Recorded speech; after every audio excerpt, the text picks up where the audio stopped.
お疲れ。Rap Your Japanese Podcast 第7弾やっていこう。このポッドキャストでは俺が家族とか友達とか仲いい人とかと話す日本語をちょっとゆっくりめのスピードで話していくから、もしタメ口をマスターしたいって思ってんなら完璧な動画になってるから。なるべく日本語に近い形の英語字幕も CC ボタン、こっちかな押せば出せるから、もうパソコンだったら下だけど。もし英語字幕出したかったら、ちょっと押してみて。で、こっちね、ネイティブフレーズ、教科書とか他の YouTuber が教えないようなリアルなフレーズとか、スピーチパランとか、ここに出すから、めっちゃ簡単に、もう見てるだけで、いろんなボキャブラリー吸収できるように、この動画デザインしてあるから、最後まで見れば結構学べるから、ぜひ見てみて。俺がマジで日常でするリアルな喋り方しかしないから、だから他の YouTuber みたいな、皆さんこんにちは。日本語ポッドキャストへようこそ。今日は東京を歩きながら日本語を勉強してみましょう。とか、お前いつそんな喋り方すんだよっていう喋り方はマジで絶対しないから安心して。で、早速今日のテーマやっていこう。今日のテーマはだいぶ、深くて、だいぶ、深掘っていく、闇を暴いていくテーマになってるんだけど、そのテーマは何かっていうと、外国人のほとんどは日本語マーケットの被害者っていうテーマについて話していきたいと思うんだけど、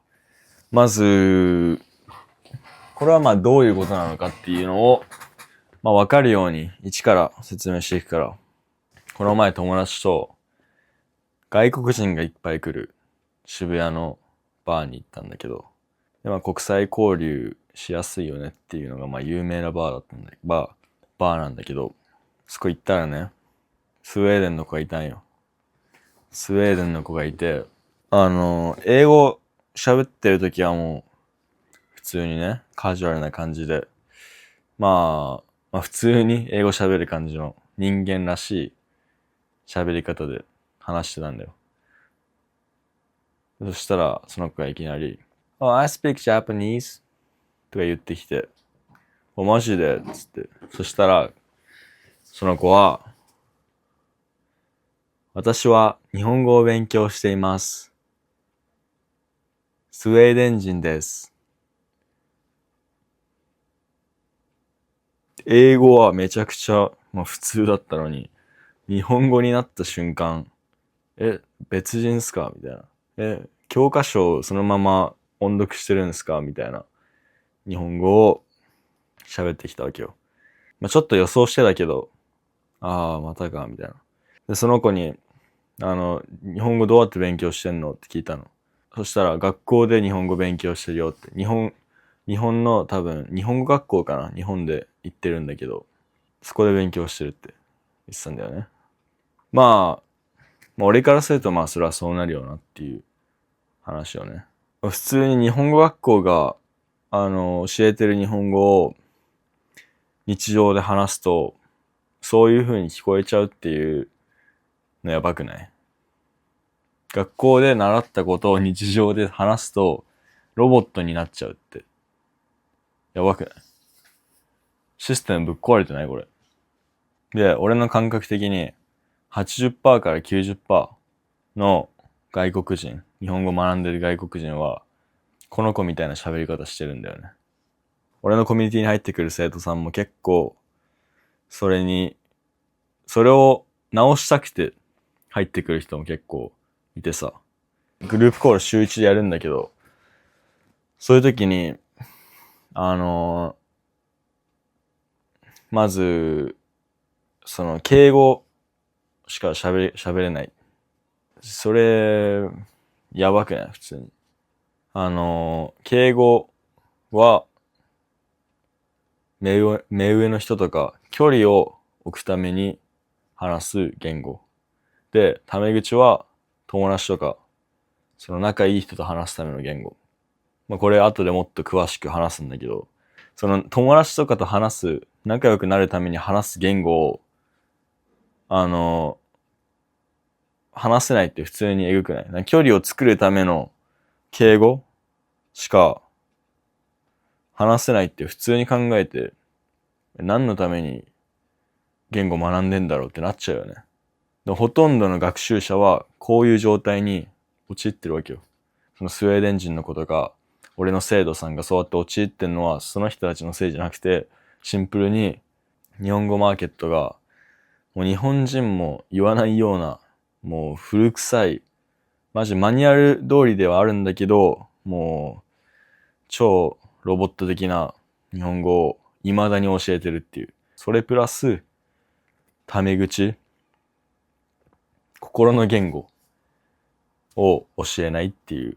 なんか意味わかんない状況に陥ってんだよね。まあこれがまず第一に俺がこのチャンネルとかまあコミュニティ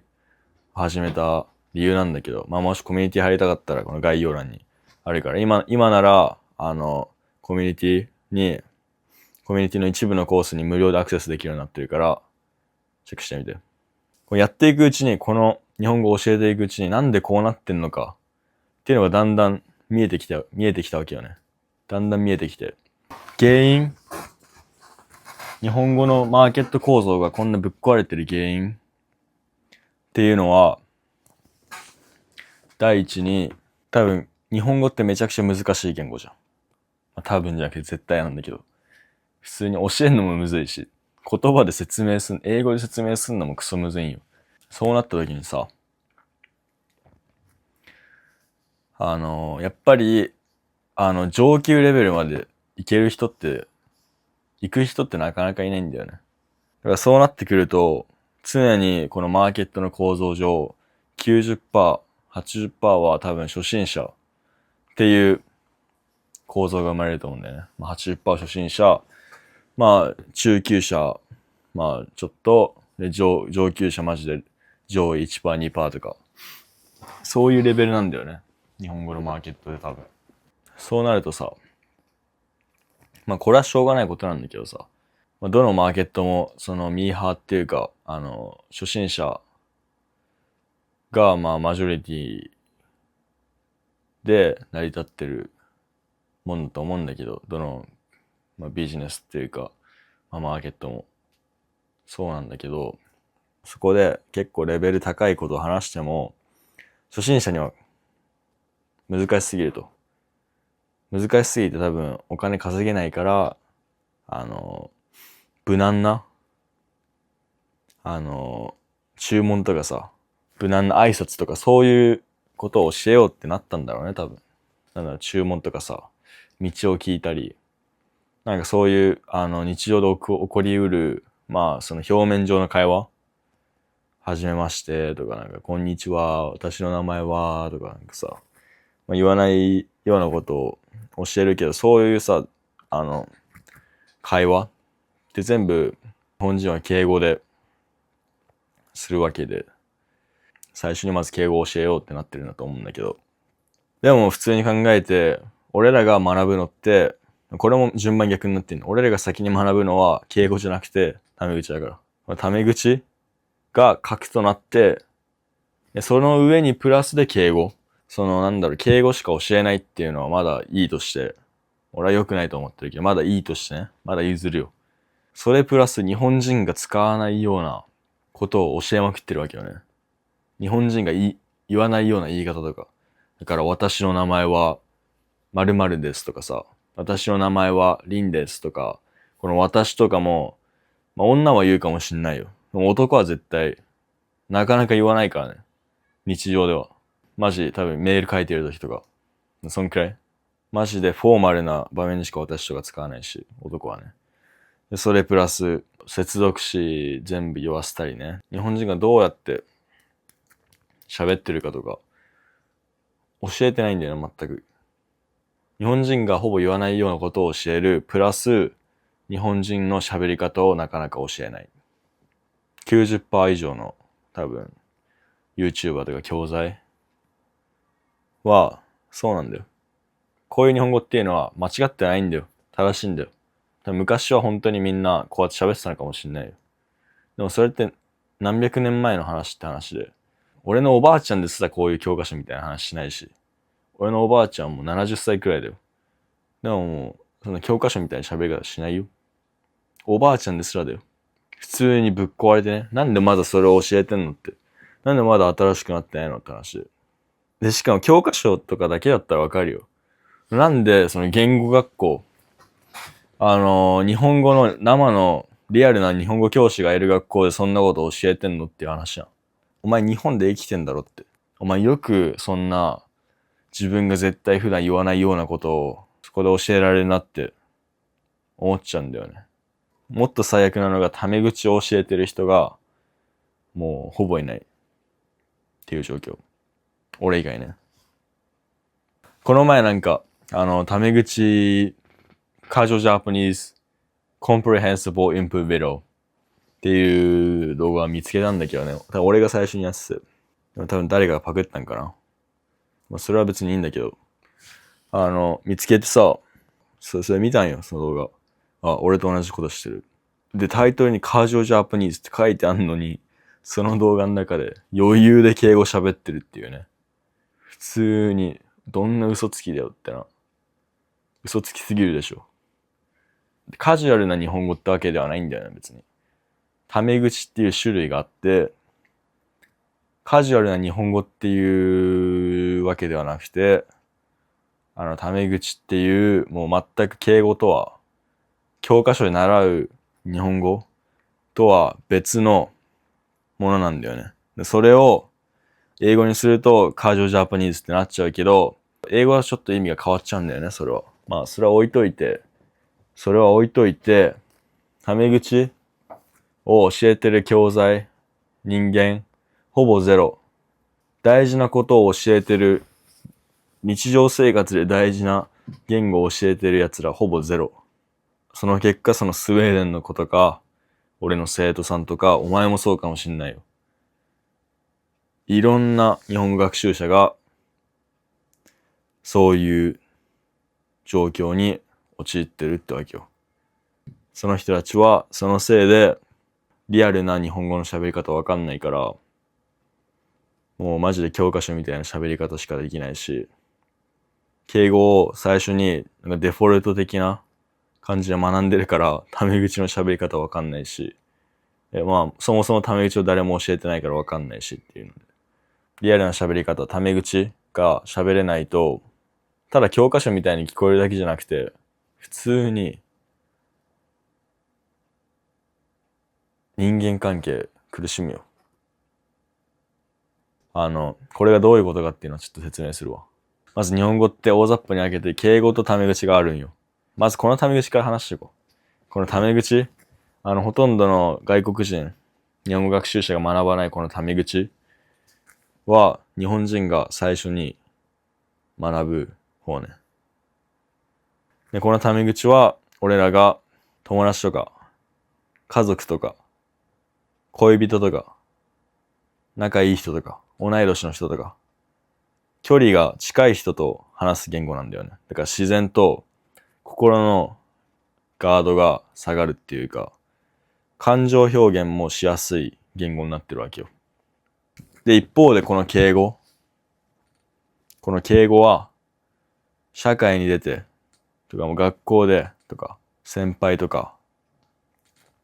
先生とか目上の人年上とか距離が遠い人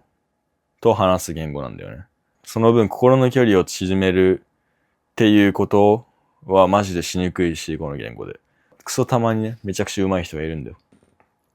でも、ほとんどの日本人は敬語で仲良くなるの。不可能っていうか、みんな、苦戦してるから。年の差があっても、仲良くなる、最終的に友達になる人たちは、タメ口を使うわけよね。じゃないと、この親密感っていうのは作れないから。だから敬語イコール壁を作る言語ね。相手に敬意を示すために作られた言語なわけよね。だから、その自分の正直な気持ちとかを出しにくい言語になってるわけよ。もう思ったことも言いにくい言語になってるわけよ。で、タメ口はその真反対。距離がもう全然ない。言いたいことも言いやすい。自分の感情も出しやすい言語。まずこの違い理解できた。俺この違いをなんとなくっていうかある程度は理解したんだけど、この日本語をしてるの初めて、なんかめっちゃより深く、こういうことね、みたいな。確かにここそうだったね、みたいな。いろんな気づきを得れてんだけど。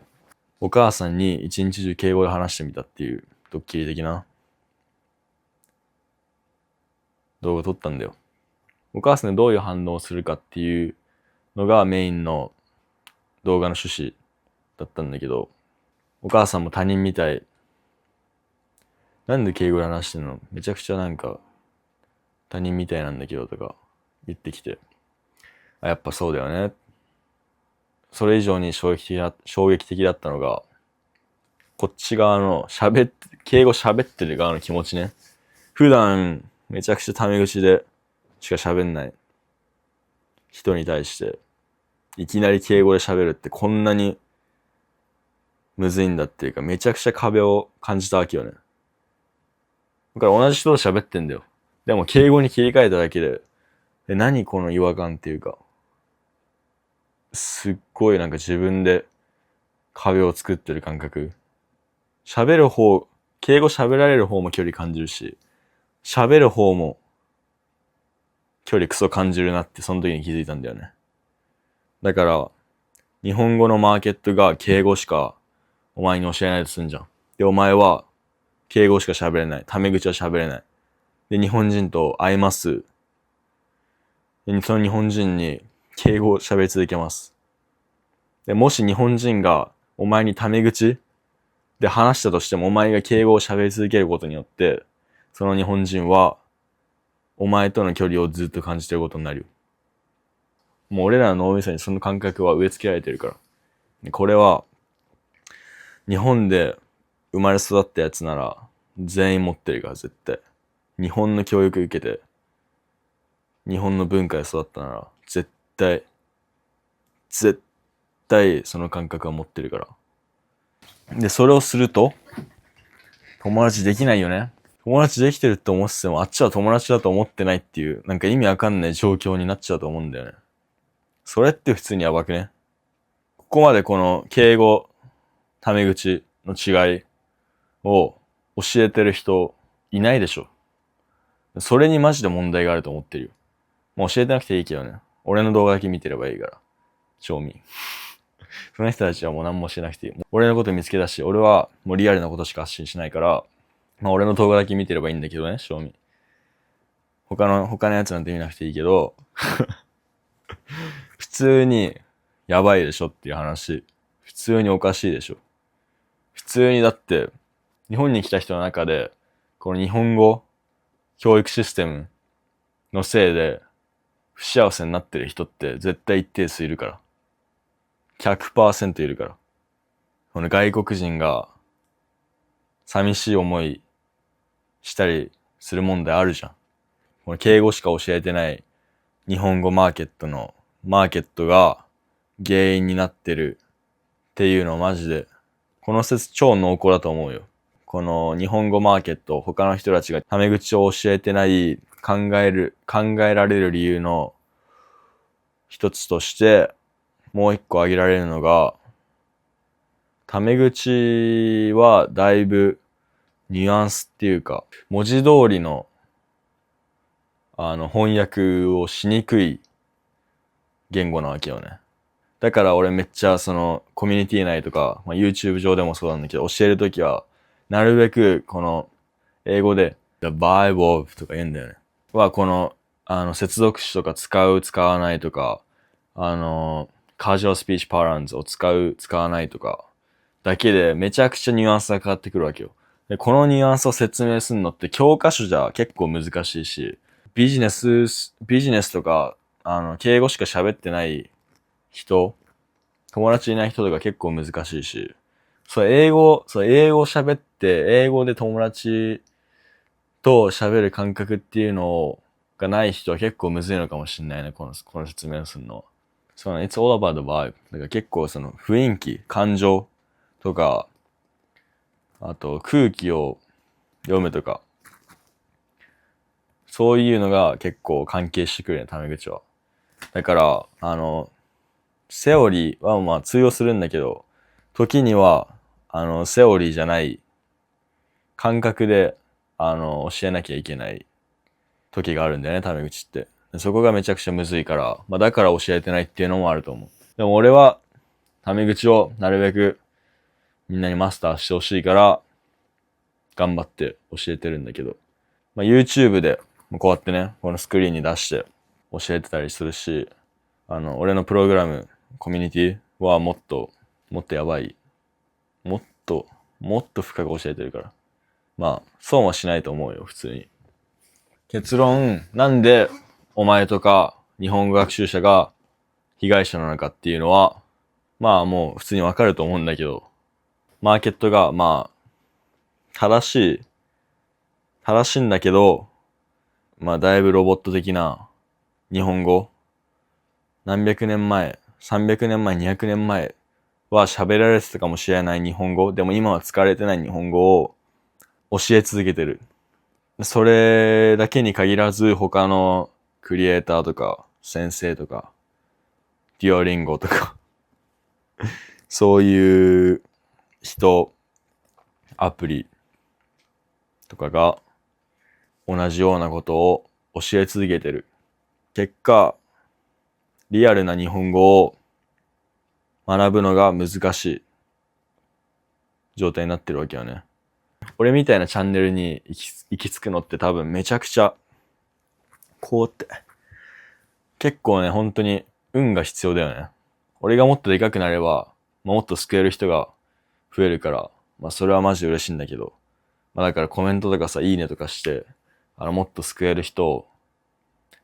増やせるようにちょっと協力頼むわ。だから、必ずしもみんな俺にたどり着けるわけじゃないと。イコール、そのフェイクな日本語を学び続ける可能性が高い。イコール、その人たちは、この日本語マーケットの被害者になっちゃうと。これが、今、日本語マーケットで起きてること。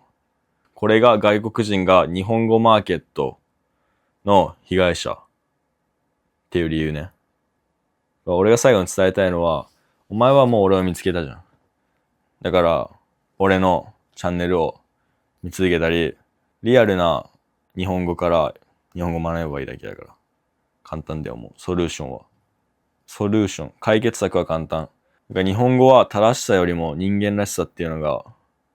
めちゃくちゃ大事だから。日本人でさえ日本語なんて完璧に喋んないから。まああとは、まあ俺のチャンネル登録して、リアルな日本語を学び続ける。俺から直接学びたい。俺になんか DM したいとか、俺に質問したいとか、